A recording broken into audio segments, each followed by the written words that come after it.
Olá, bem-vindos de volta ao Guia do Sobrevivente. Eu sou o Batata. E me diz aí, será que uma quantidade como essa daqui, ó, de sementes de trigo pode fazer realmente diferença na vida e na preparação de alguém? Antes desse vídeo começar de verdade, eu gostaria de pedir o seu like. Se você colocar o seu dedinho aqui no like, você vai fortalecer pra caramba canais como o nosso que criam conteúdo de verdade para você. E se você gostar bastante desse vídeo, compartilha com seus amigos, porque muita gente acha que simplesmente não vale a pena cultivar dentro de casa.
É realmente um pacotinho bem pequeno, não é?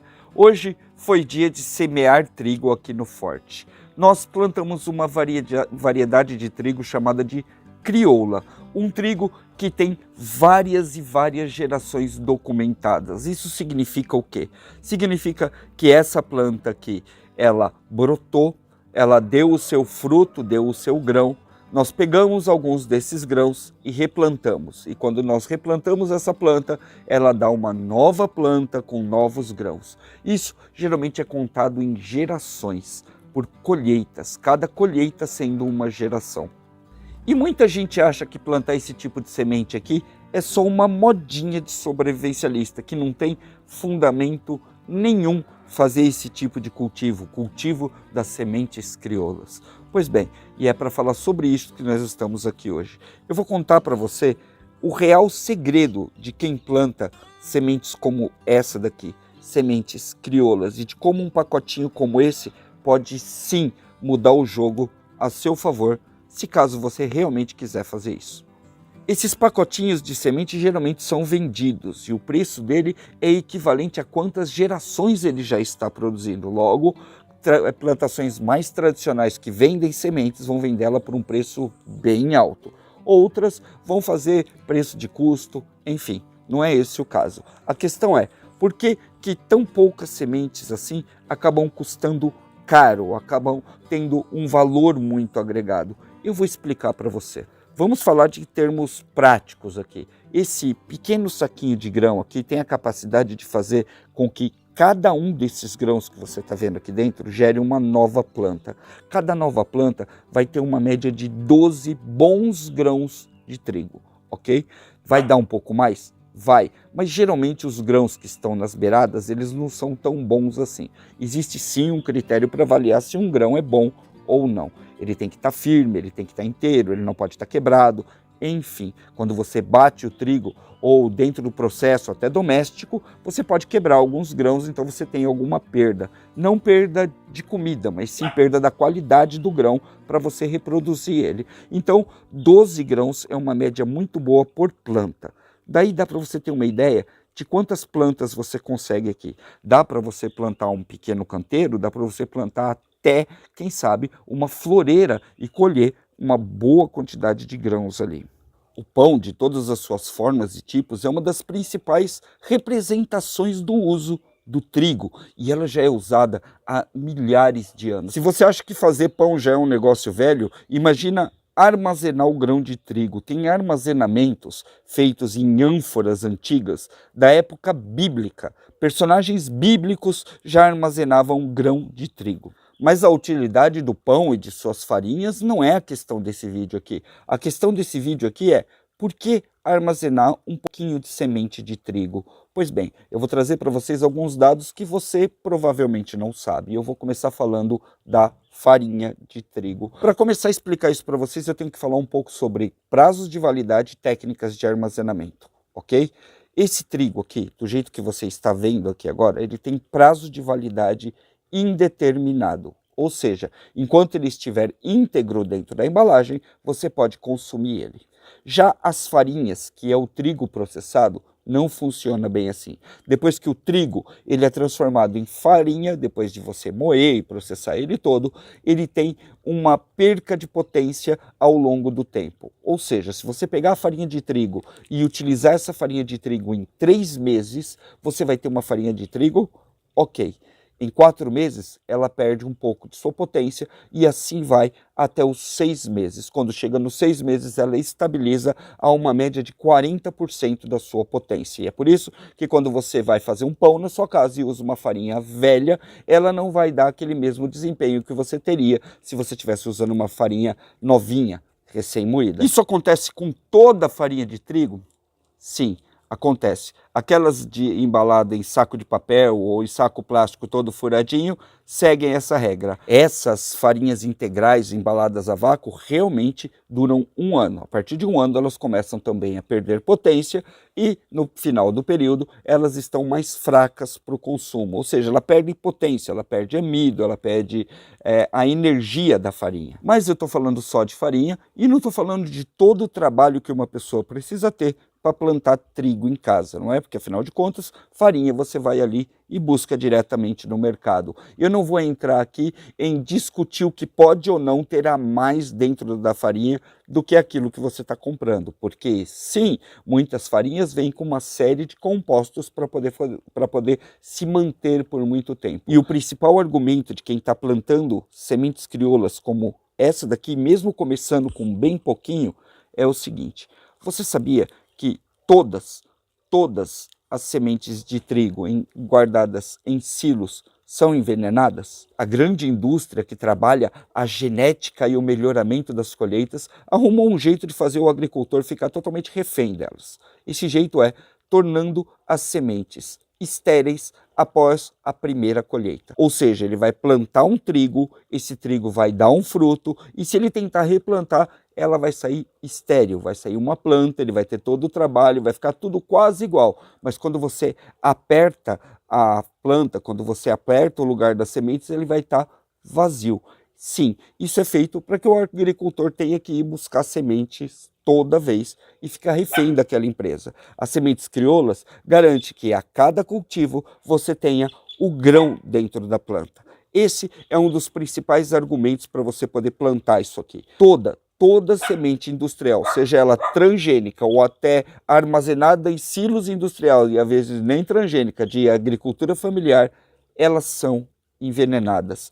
Jogar inseticida nas sementes faz parte do critério de armazenamento documentado e legalizado para todas as sementes de grãos de trigo.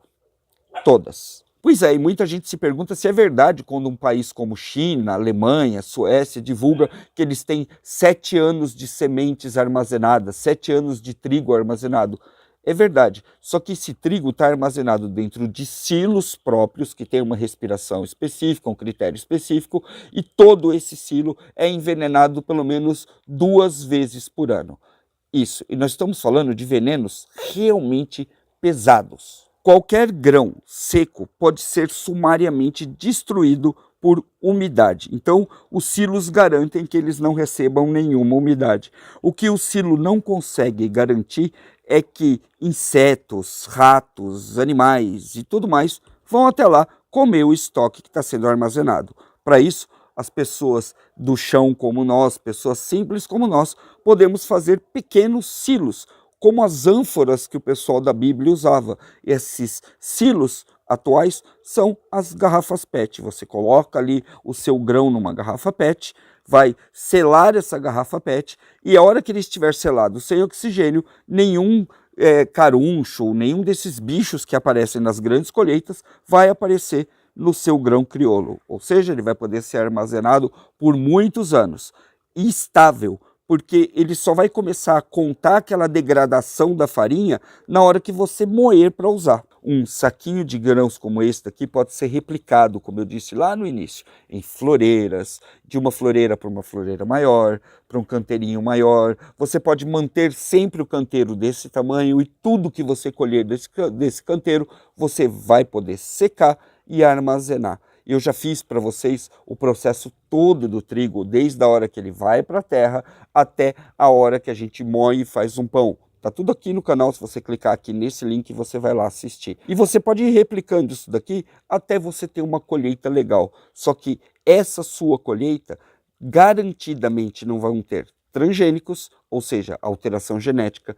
Todos os seus grãos desse pouquinho de semente aqui vão se replicar indefinidamente e o melhor de tudo, não vai ter essa carga absurda de venenos que eles usam para manter as plantações comerciais inteiras, ok? Então, sim, na minha opinião, sempre vai compensar. Um saquinho como esse daqui pode não parecer, mas dá uma colheita inicial para uma pessoa poder começar a sua própria rocinha. É claro que quem tem grandes espaços para colheita vai ter que investir e comprar um pouco maior se já tiver esse lugar. Se não, qualquer pessoa, todas as pessoas que pensam no futuro, até como prevenção alimentar, deviam considerar sim o plantio de trigo como esse daqui, o trigo crioulo, porque aqui sim você tem uma garantia de que você vai ter comida amanhã. Nas demais, você não tem. Então, para finalizar o vídeo, eu vou responder a minha pergunta de início. Compensa plantar só esse pouquinho aqui? Sim, compensa, porque aí você vai ter trigo de verdade, como era um trigo dos ancestrais aí na sua casa, sem veneno, porque ninguém vai colocar na embalagem que teve 3 toneladas de inseticidas cancerígenos no trigo que você está comendo. Depois disso, isso é moído, processado pela indústria, vai para você, ele começa a se degenerar. Então, se você pegar um pouquinho de trigo como esse, na hora que ele brotar, que ele te der os grãos, você seleciona os grãos, guarda os melhores e faz uma preparação com eles, você pode ter trigo por muitos e muitos anos armazenados sem perder absolutamente nada. Lembrando que técnicas de armazenamento como as da garrafa PET, a mesma que faz para armazenar o arroz, é a que você usa para armazenar semente de trigo seca. Valeu? Eu espero que a dica tenha te ajudado. Muita gente tem dúvida de como ter farinha de trigo de verdade dentro de casa. É esse o caminho que você tem que seguir. E você começa com um pouquinho de sementes igual essa daqui. Valeu? Eu sou o Batata, esse é o Guia do Sobrevivente. Se você ainda não é inscrito, se inscreve já. E a gente se vê no próximo vídeo. Dedo no like. Até mais.